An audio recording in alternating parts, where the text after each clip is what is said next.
Hello, dear students. Today we will study the topic of flower. What is a flower? A flower is a specialized shoot in which the leaves are modified into floral structures. Generally, the flowers around enhance the beauty of a plant.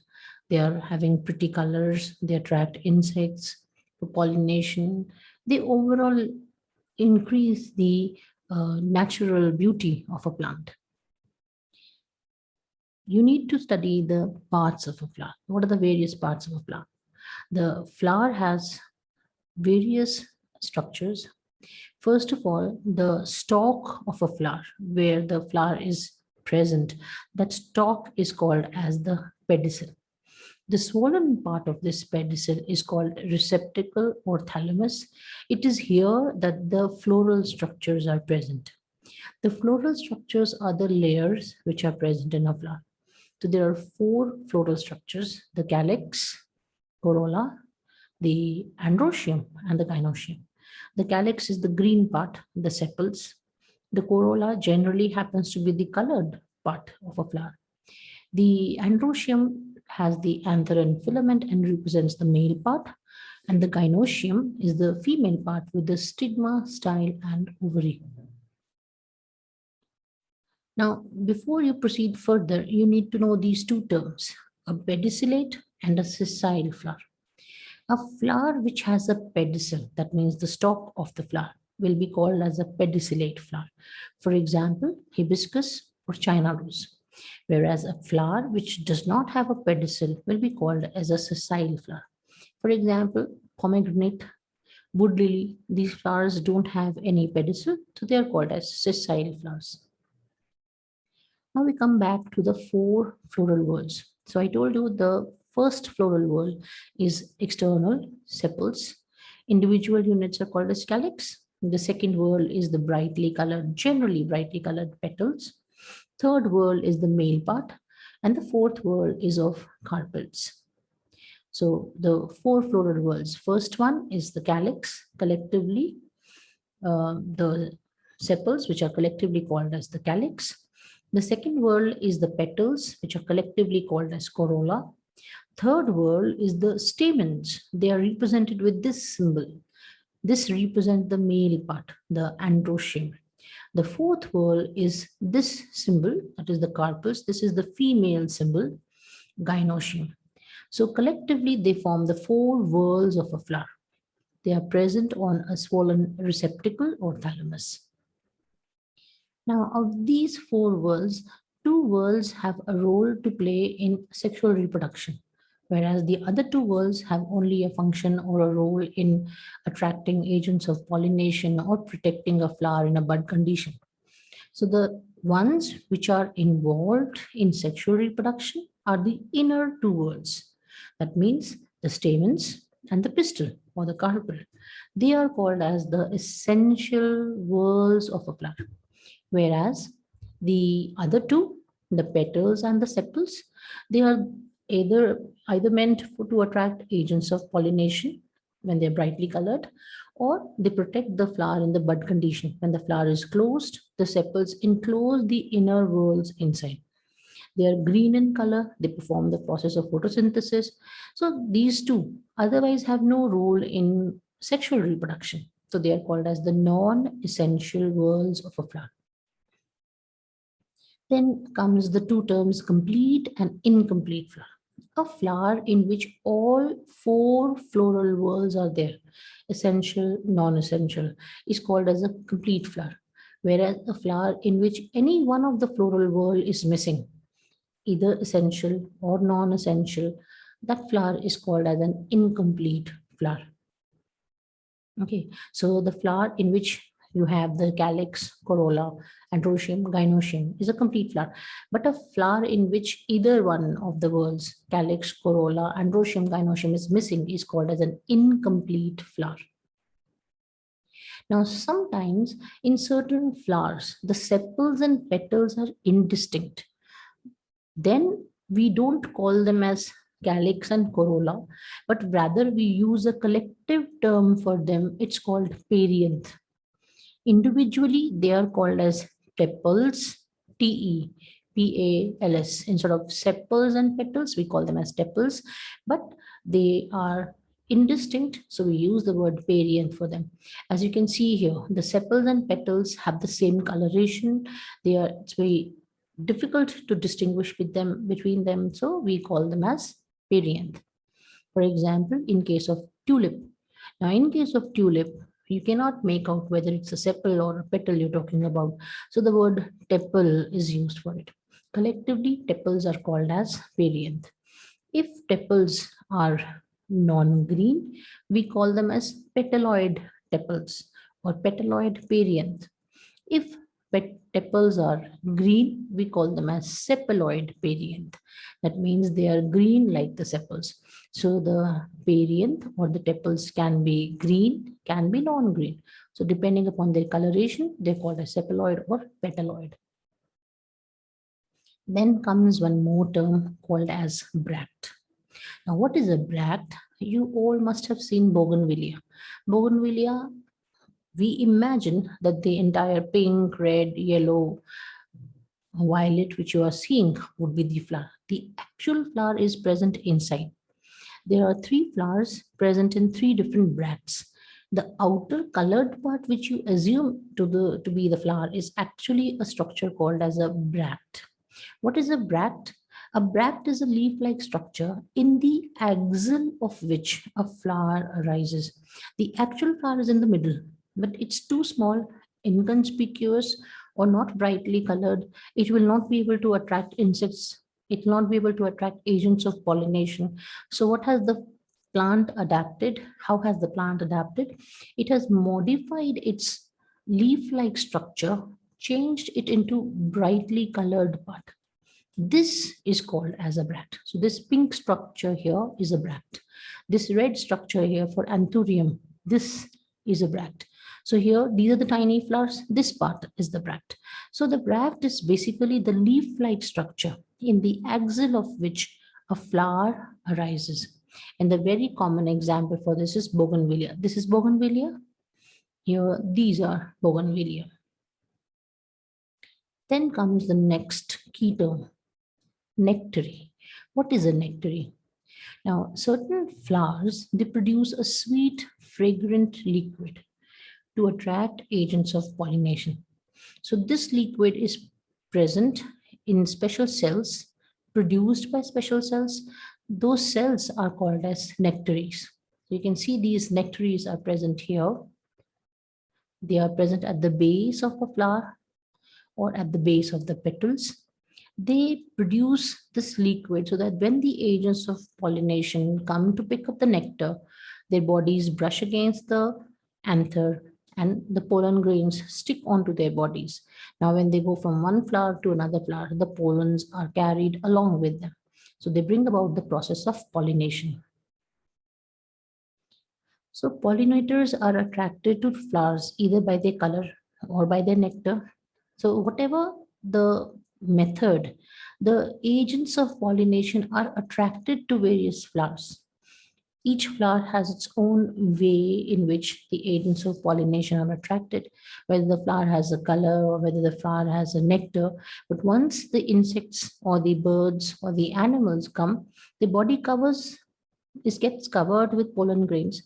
When this insect or animal will move to another plant, another part, another flower, it will be able to transfer the pollen grains, especially if they are of the same matching species.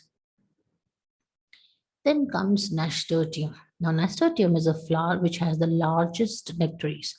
The nectaries are quite big and they are visible. This is the nectary, the nectar producing cells in case of nasturtium. So this nasturtium happens to be in the plant kingdom. Nasturtium is the flower with the largest nectaries.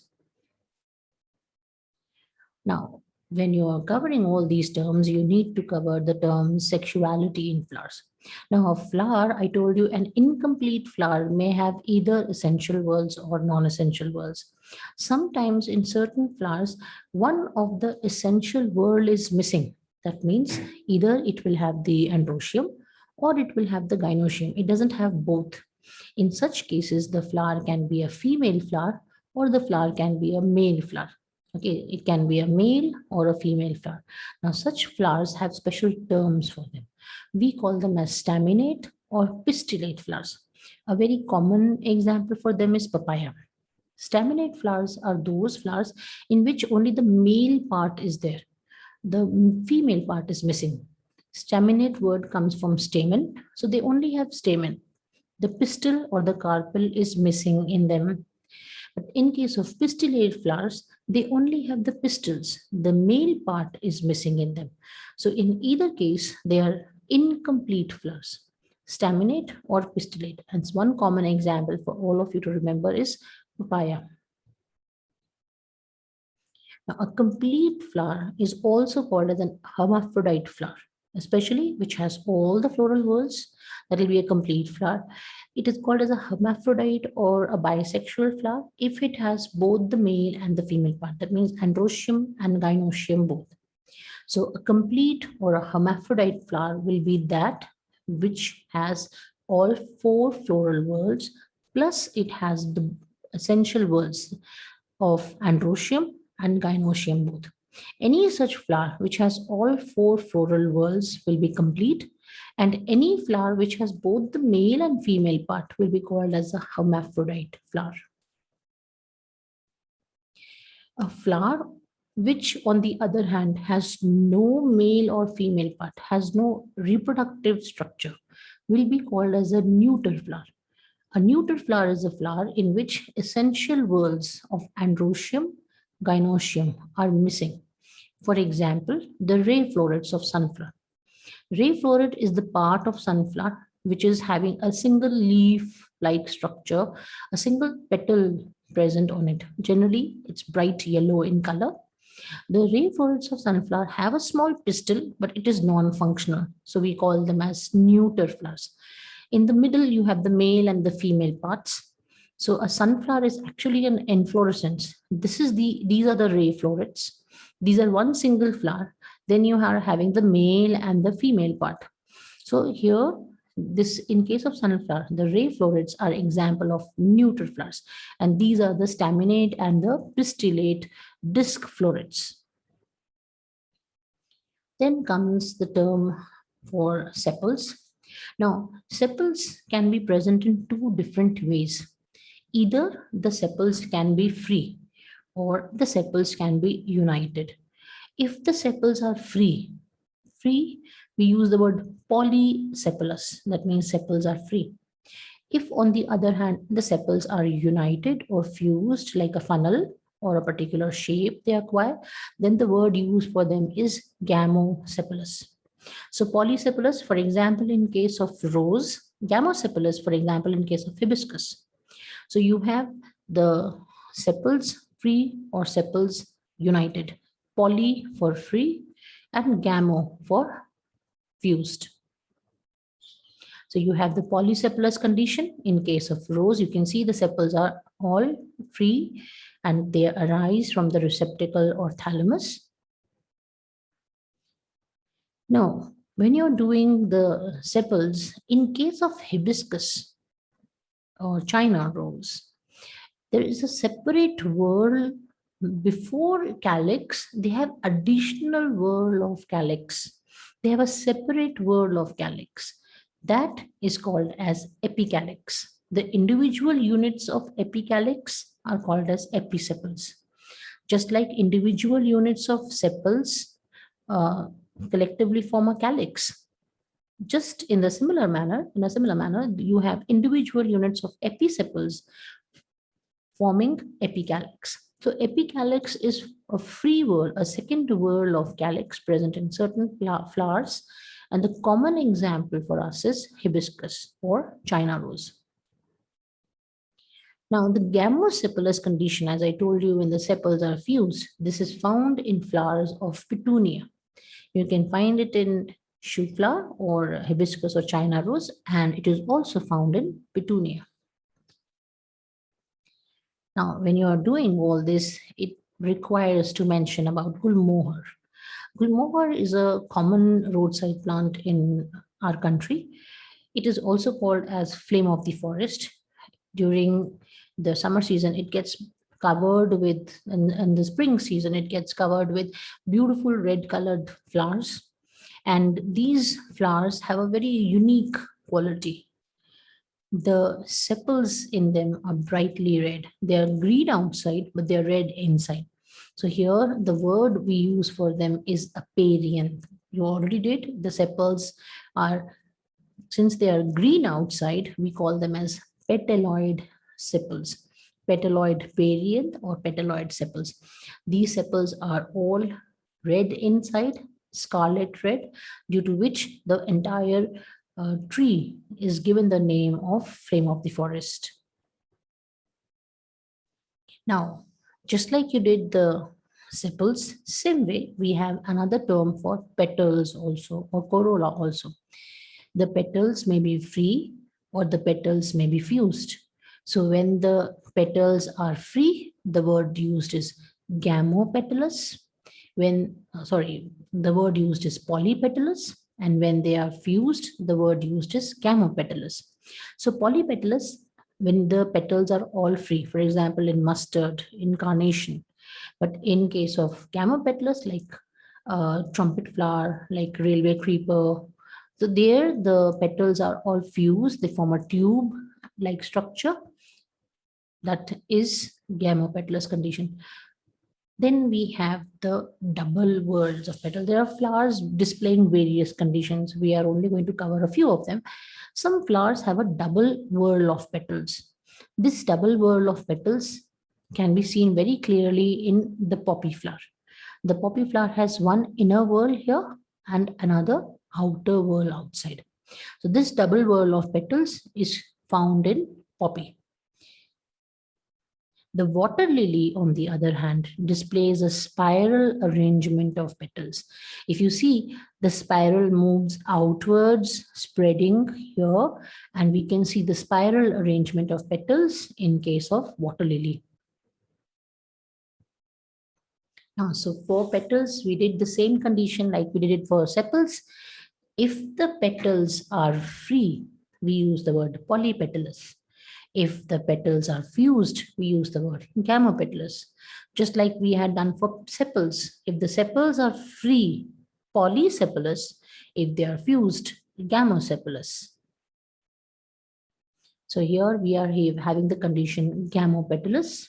That means when the petals are fused, you can see that the petals are fused either till the very end, as in case of the bindweed flower, or they are fused in the beginning and then they're free toward the later side. So in all these conditions, you see these flowers, whether it's foxglove, whether it's chandelier flower, petunia, or bellflower, they all display a gamopetalous condition.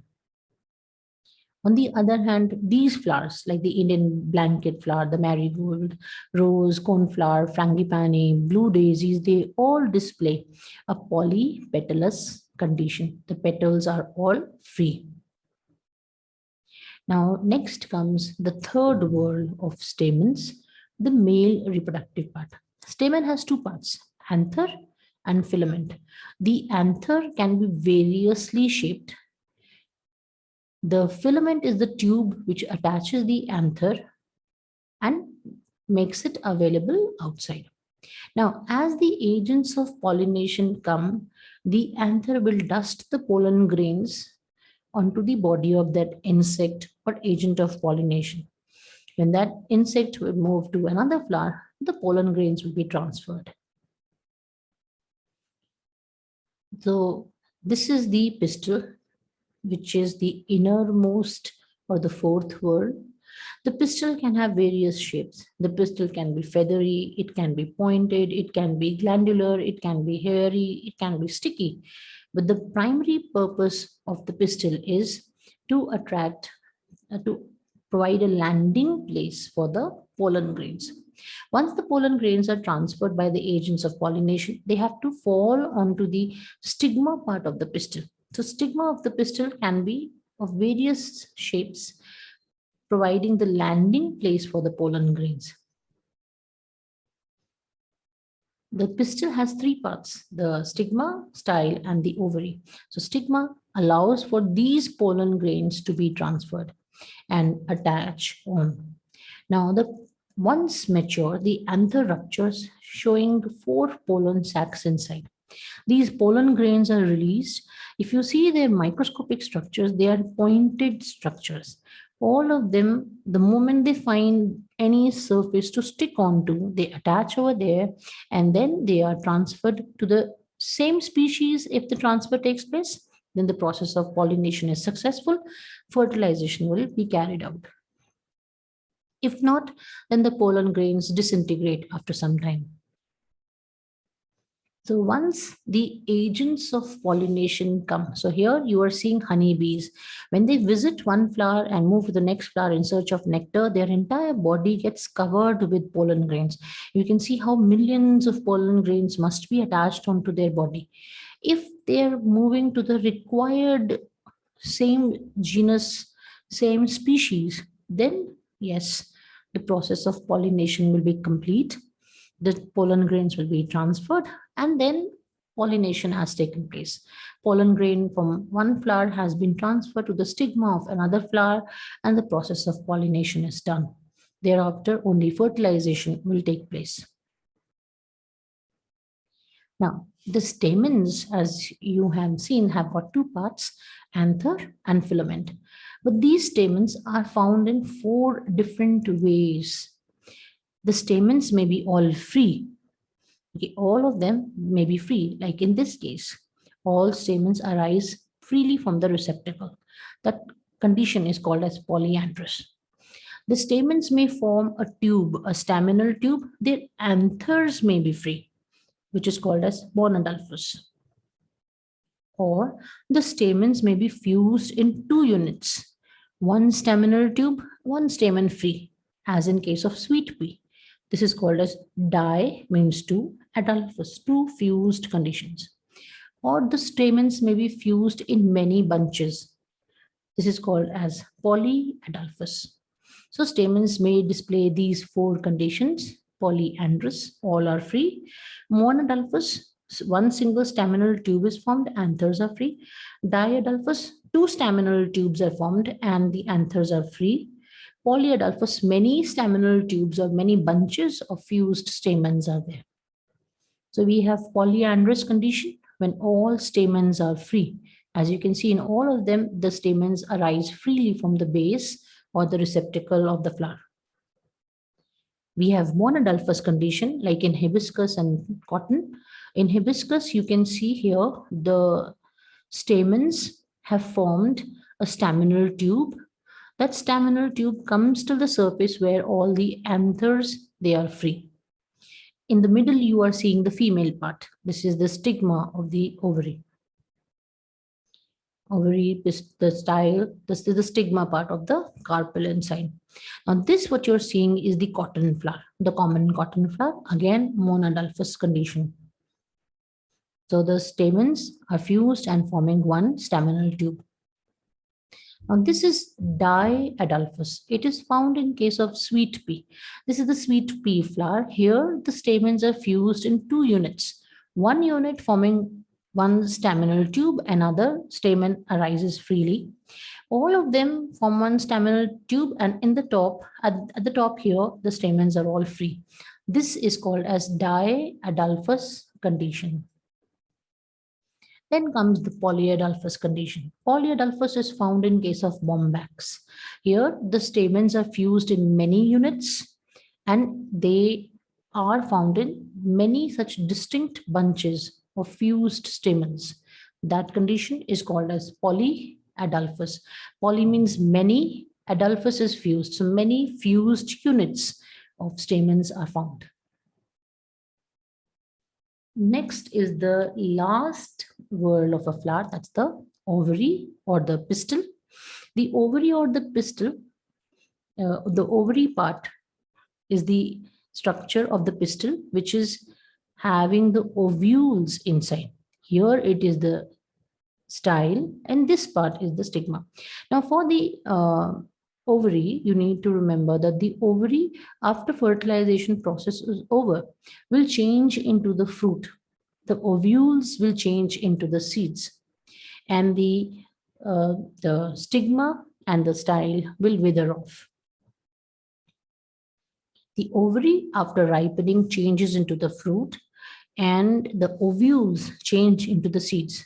So every time you see the seeds of various plants, they are arranged, various fruits, their seeds are arranged in a specific manner. The seeds, when they are attached, the seeds were initially the ovules, and the manner in which they are attached, that manner is called as its placentation. How the ovules were attached in the ovary, that is called as placentation. How the seeds are attached with the fruit, that is called as placentation. Okay, next we need to cover these two terms, monoecious and dioecious. So monoecious are those flowers where the single flower bears the male and female part. That means the male flower and the female flower are separate, but they are present on the same plant. One single plant having both the male flower and the female flower. That kind of a plant is called as a monoecious plant. For example, you have pumpkin, you have maize, you have cucumber. Now, in a cucumber, the male and the female flower are separate, but they are present on the same plant. In case of maize also, male and female flowers are different. The female flowers are present at the bottom, the male flowers are present at the top, but they are present on the same plant. And same goes with pumpkin. The male and female flowers are separate but present on the same plant. In case of dioecious plants, on the other hand, the male and female flowers are present on different trees or different plants, like in case of palm. There are trees which have only the female flowers. There are trees which have only the male flowers. And same goes with papaya. There are trees which have only the female flowers, which will bear fruit, and there are trees which bear only the male flowers. They will not bear any fruits. So dioecious plants are those plants in which male and female flowers are present on separate plants. Monoecious plants are those plants in which male and female flowers are present on the same plant. The next term that you have to do is called as inflorescence. Now, what is an inflorescence? It is the mode of arrangement of flowers on the axis of a plant. Now, normally a plant during its growth period will form leaves and branches from the axillary and the terminal bud. But during reproductive age, at that time, during the flowering season, instead of forming the leaves, it will form floral buds or floral structures. Now, sometimes in certain flowers, a group of floral structures arise together. That is called as an inflorescence. So how the inflorescence, how those flowers are arranged, that mode of arrangement is called as the inflorescence. A very common example of inflorescence is the sunflower. The sunflower has got the male, the female, and the neuter flowers all present together in one arrangement. It looks like a single flower, but actually it is one inflorescence. The chances of it being pollinated by agents of pollination increase if they are all present together as a unit. So you have all these flowers representing various kinds of inflorescence. The purpose is to attract agents of pollination and increase their chances of survival. The next topic which you have is placentation. So placentation, I told you earlier, is the mode in which the seeds are attached inside the fruit, or initially the ovules are attached in the ovary. The ovules attach to the ovary by a small structure called as placenta. So how those ovules are attached, that is called as the placentation. So placentation plays an important role in the appearance of the fruit later on. So each ovary is different in the mode of arrangement.